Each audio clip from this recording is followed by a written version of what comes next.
We've heard them, these prayers and melodies, we've lived through them, we've wrestled with them internally and collectively as communities in different lands, in different epochs of our history.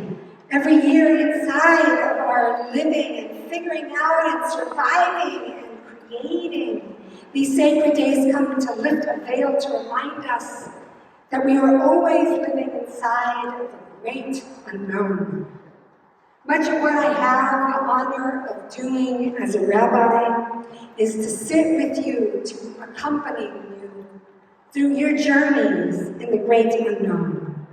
When the veil lifts in your life and illness and loss, unexpected change, either longed for or totally knocked out by, welcomed or resisted, change and uncertainty, they come and come again. In these last years, the collective, the countries, so many countries, the planet has been plunged into such incredible, changing times. I had a moment on the phone in this past year, and I can't tell you what exactly, which terrible thing had just happened. And I was talking to a friend, and I said, it's like we don't know who will live and who will die. Yes, she said, it's the Tectonic. It's this prayer, ever present this year. Viscerally, this year has been filled with not only the fear and the grief and devastation from the atrocities unfolding, but also from the reactions to all that is happening. It has felt like a moving, shifting landscape of earth, a changing beneath our feet. Here in the United States, it has felt the landscape is changing for Jewish people and Jewish communities. The country as a whole is in motion as it moves and changes just weeks before this major election. In our world with the wars and the atrocities and our planet as it struggles in ever rapid and intense ways, moving round and always moving round. Entering into the prayers of our people, our ancients told us that we would find this earth moving under us. In the Unatana Tokef, this piyut, this liturgical poem so associated with these holy days that we will pray tomorrow, we are told to imagine this book of life. This book of life that is on Rosh Hashanah, it is inscribed, and on Yom Kippur, it is sealed. How many shall pass away and how many shall be born? Who shall live and who shall die? Mi b'mayim, mi ba'esh, mi b'cherev, mi b'chaya. Who by water and who by fire, who by sword and who by wild beast, who by famine and who by thirst. Mi b'ra'asha, b'ra'ash, by an earthquake. Ra'ash, tremble, be in commotion, shake, disturb. We find it also in Psalm 69. Aretz ra'asha, the earth trembled, the sky rained. And in the book of Exodus, when we come before Mount Sinai to receive Torah, we're told that the people shook, and then the earth shook. Ra'ash, trembling, shaking, commotion, disturbed, staggering, tossed about. Yes, this past year, Ra'ash, tossed about. It's been so hard to feel that we are on stable ground. And then, of course, I learned that our ground, our earth, is actually never stable. That expression that people say, oh, I'm going to stand on solid ground. It turns out to be a funny expression, especially for geologists, because it's not happening. The earth is always moving under us, around us. In March, my cousin Helen, who's an environmental researcher, She and I were telling me this as we floated in majestic Lake Taupo in New Zealand. I had traveled to Aotearoa to New Zealand to be with my mom in her childhood spaces of homes and school and stories. I also traveled to be with my family, my cousins and aunties and uncle, who this big ocean between us makes it hard to have the kind of time that is floating in a lake kind of time. Lake Taupo is incredibly vast. It was formed from this motion of Earth, tectonic shifts around the year zero of the Common Era. Rather than being a volcano that built up into a blast up, it was a volcano that went down. It built up with gas rather than lava, and boom, a super volcano. Ash and pumice flew everywhere, and it created a big empty. A big, big hole that filled with rain over time and became this majestic lake, huge, gorgeous lake. It mixed with water from the Waikato River, and the ash and the pumice traveled downstream to create some of the best, most fertile soil in the world. In New Zealand, Aotearoa, you feel, you see, you experience viscerally how the earth was shaped. These small islands, you can see so many different landscapes. Our earth everywhere is always moving. The ground is always moving and changing underneath us. Our planet's seemingly stable surface is made up of enormous pieces of rock that are slowly but constantly moving. Those pieces continually collide and rub up against each other. Sometimes their edges will abruptly crack or slip and release huge amounts of energy. The tectonic plates relate to each other in different ways. They have divergent boundaries where they move away. They have convergent boundaries where they move towards each other, and they have transformed boundaries. This rabbi is not making this up. Convergent, divergent, and transformed boundaries. So much inside of this last year in our lives. Here under our feet in Southern California, this rubbing up and moving past will create earthquakes. My cousin Helen described an earthquake this way: matching rocks alongside each other, they need to be in motion. Earth needs to be in motion. And when the motion gets stuck, one moves out and an earthquake. So rather than claiming, I am standing on solid ground, we can claim I am standing on an always moving earth. We are moving with an always moving ground. We know this ground, and we do not yet know what it is forming. So hard to be on moving ground all the time. Rabbi, I'm here to show up for you to tell me how to make the ground stop moving. It's hard to hear the profound truths of being the Tectonic, but we do not know who lives and who will die, who will wander and who will be at peace this year for ourselves, for our beloveds, for our communities, for our world. And this is why we practice this understanding every year on these holy days, and why we have to revisit it again and again. We cannot make the earth stop moving. But we can be intentional together about how we move with it.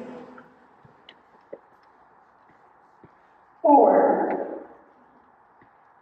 when faced with uncertainty, there is another choice. And that choice is to brace against it. Uncertainty together with a primal need for belonging has led people here in the US and all over the world to brace against it and to go in a different direction. Now with so much change as we are having, geopolitical identities, demographics, globalization, ideologies, economies, generational change, planetary change. It is leading, it has led many people to demand for ideologies of certainty. Ideologies of an us versus them binary to try to hold tight and gain certainty. The Reverend Sloan Coffin of blessed memory said that many religious leaders think it's their job to help people be certain. Whereas he felt it was his job, and I feel it is my job to help people be with uncertainty. This is a difference. To be with uncertainty, not claiming absolute and only truth. In the global landscape, there are many groups in many places who are grasping hard to certainty in the face of so much change. Trying to understand it, scholars have looked at all of the change, primarily the crumbling of ideologies that have helped people understand who they are and where they are. Scholars of this work talk about once we saw the big meta-narratives of the 1960s and 70s and 80s and 90s collapse, like the Berlin Wall collapse, the crumbling of ideologies of liberalism and communism and socialism and neoliberalism, and all of a sudden, none of that seemed to be very important. There was an intentional or an unintentional search for bigger narratives because we need bigger narratives. We need structures of meaning. They're not extras in our lives. They are crucial to our lives. Scholars tell us that this crumbling of ideologies over the past 30 years, and as a response to immediate needs in different places all over the world, because of it, we are seeing a rise in religious nationalism, ethno-nationalism, and religious ethno-nationalism. It's on the rise, it has been on the rise for the past 30 years. And though the number is small, it is not the majority, it is spreading. In the face of uncertainty, it braces. It provides a clear ideology to follow, clarity about who is with us and who is against us, and goals to achieve. Mark Juergensmeyer, who is a professor of sociology and global studies at the University of California, UC Santa Barbara. He has written many, many books and articles and has been a main person shouting out and waving his arms to tell people about this rise in religious nationalism as his particular focus. He says it doesn't mean that religion is nationalist by nature, nor does it mean that nationalism is religious by nature. But from time to time in history, there's been a kind of fusion of national identity with religious affiliation. And sometimes it gets much more striking, particularly when it's meant to exclude groups within a society. And alas, I think that this is what we've been seeing these last 30 years. And he says this is really a global phenomenon. He gives example after example after example, very intense, worth reading all over the world.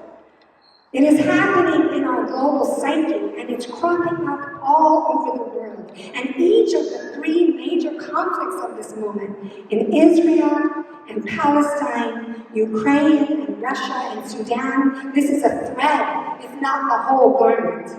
And friends, indeed, right here in this country, he shares that there are common elements that these movements share. There's a despair over what is happening in the society, shifts in economic and political power.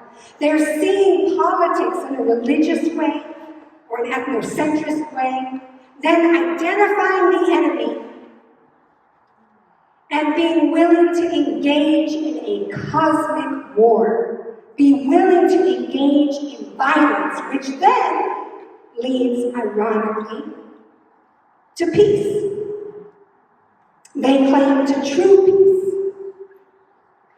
These extremist movements are the responses of those who feel desperate and desolate in this time, and they come to answer one of three major questions, or all of those major questions, about identity, accountability, and security.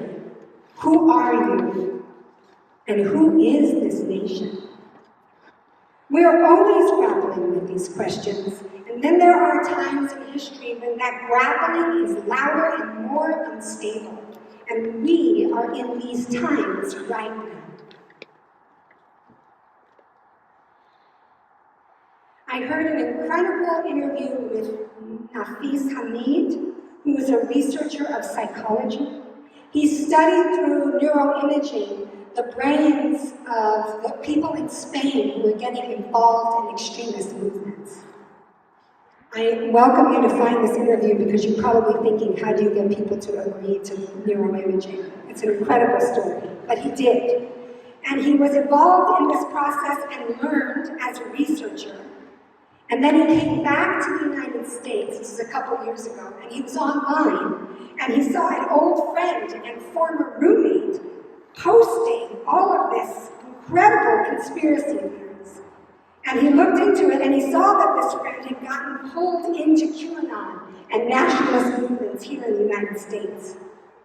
He realized that he had some skills that he had learned in his years of research, and it was important that he not keep a distance researcher position when it was a question of a friend and something he could do something about. So, using the skills he learned in his research,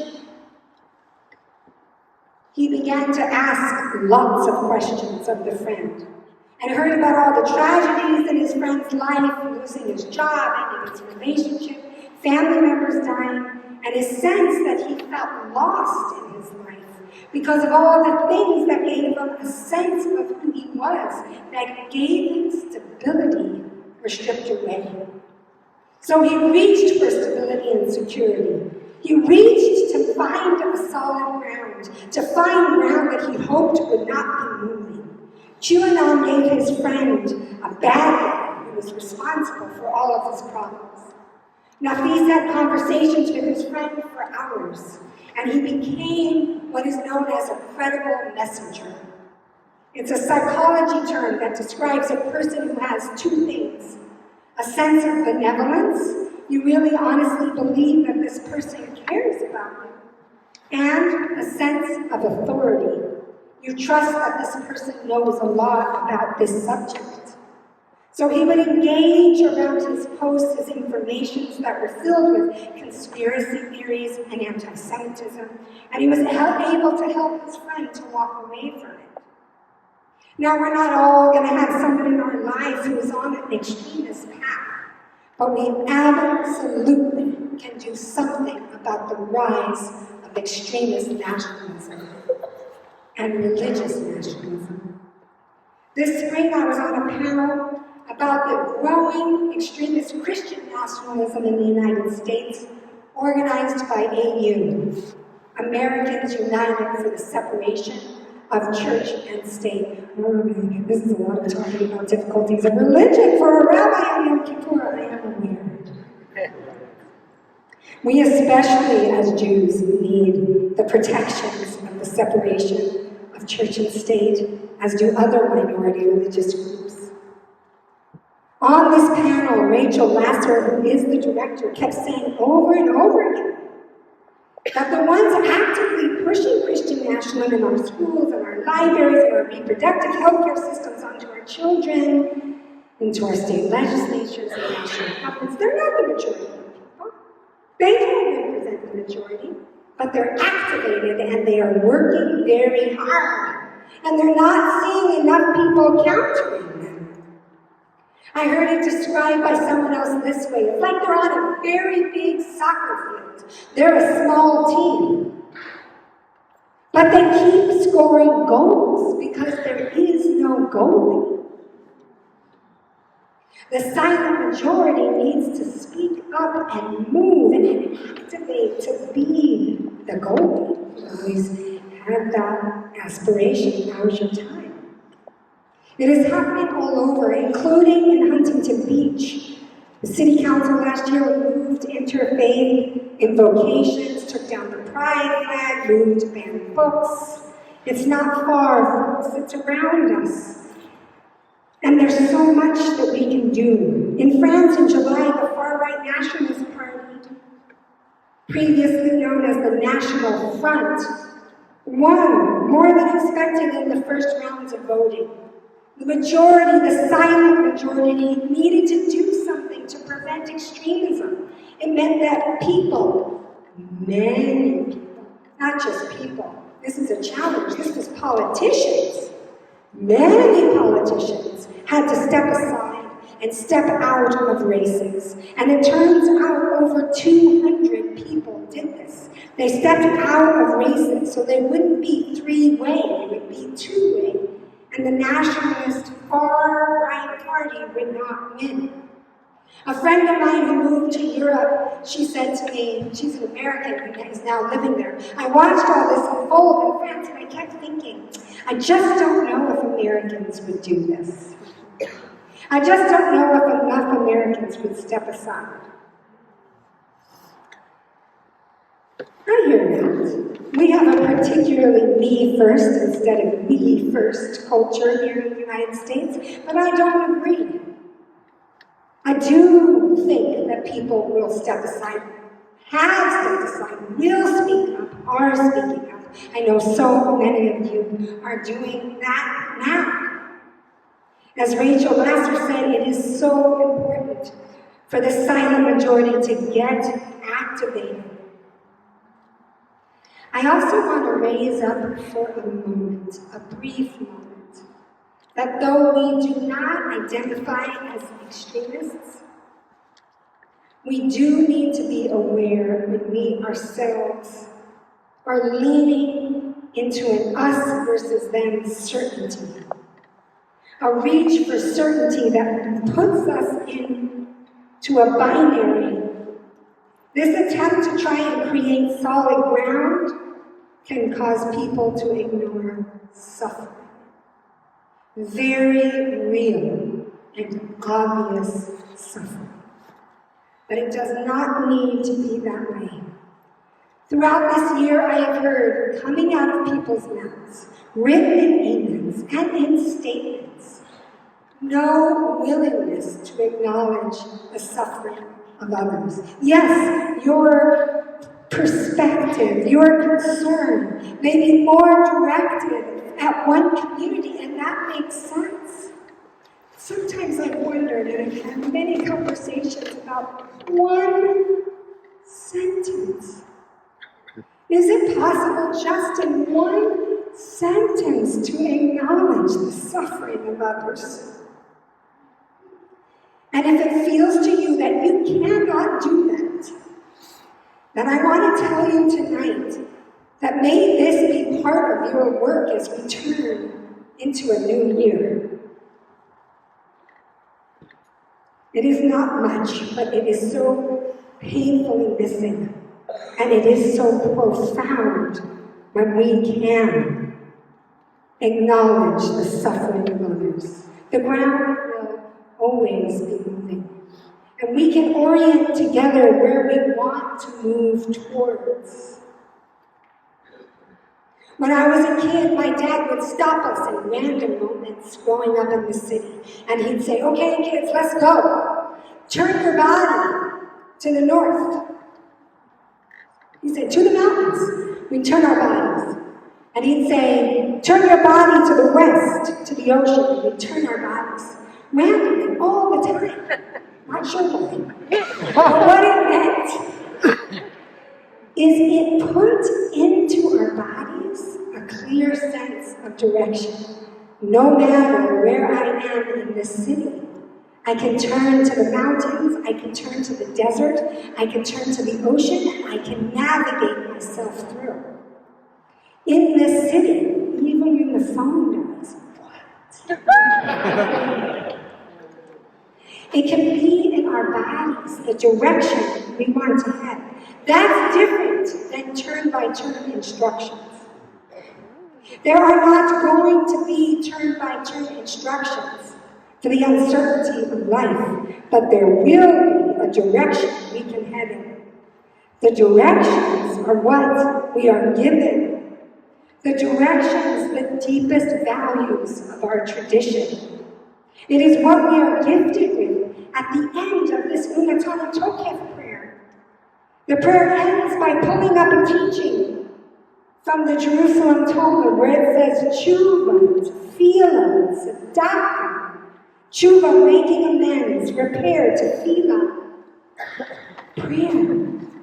Tzedakah, the giving of charity and the making of justice, will not take it all away, but will make it not so terrible.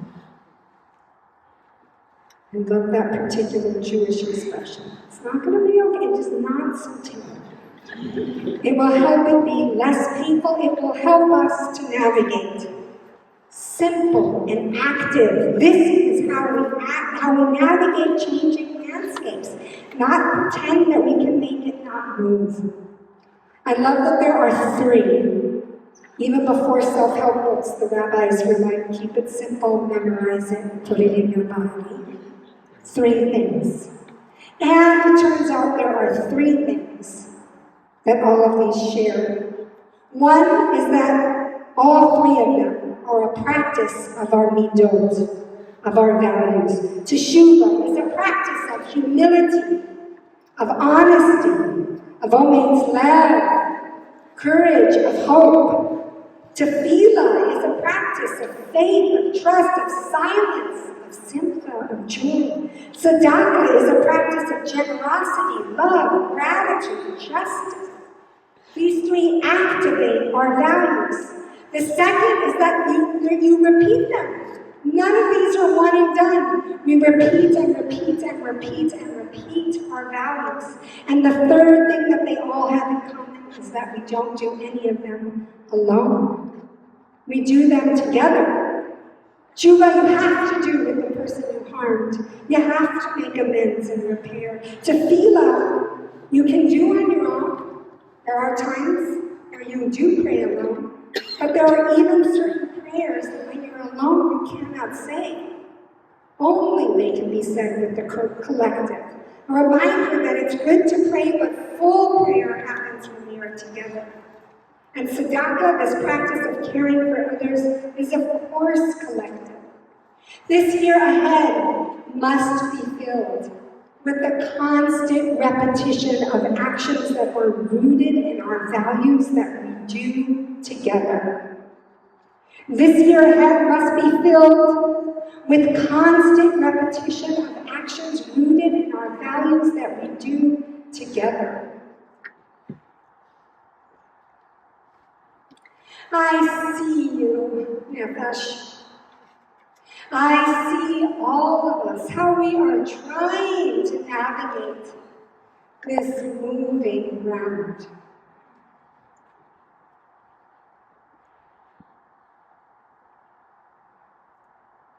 May we root in our deepest values. May we take hold of each other's hands. And may we move forward together on this always moving ground.